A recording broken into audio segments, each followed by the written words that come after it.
अमित भाऊसाहेब येवले, मेंदुरी ग्रामपंचायत सरपंच. माहिती देतोय.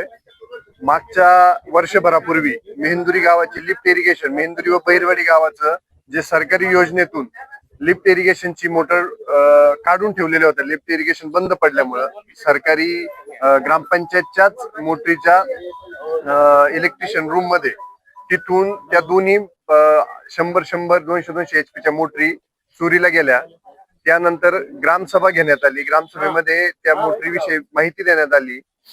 त्यानंतर पोलीस स्टेशन येऊन आम्ही ज्यावेळी तक्रार दाखल केली त्यावेळेस पोलिसांनी आम्हाला त्या मोटरींचे म्हणजे 70-80च्या दशकात त्या मोटरीच्या बसवल्या होत्या त्यांची बिलं मागितली, की ज्याची कुठलीही बिलं ग्रामपंचायतकडे आत्ताच्या असण्याचं कारण नाही. कारण ते सरकारी योजनेतून ज्यावेळी त्यावेळेस ठेकेदार असेल किंवा जो कोणी अधिकारी असेल ज्यांनी ती योजना राबवली त्याच्याकडे ते बिलं मिळू शकतील, आमच्याकडे नव्हते.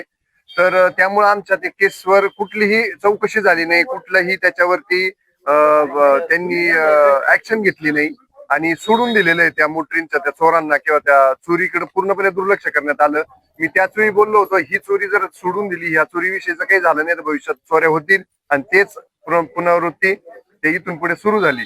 तिथूनच त्याच ठिकाणावरून 15 मोटरी 15 दिवस आधी, त्यानंतर 8-8 दिवसाच्या गॅपनी 5-6 लोकांच्या वायरी, परत 5-6 लोकांच्या केबल अशा चोरून नेण्यात आल्या. आणि आता त्याही नंतर शेजारच्या गावांमध्ये ठराविक ठिकाणी चोरून नेण्यात आलंय.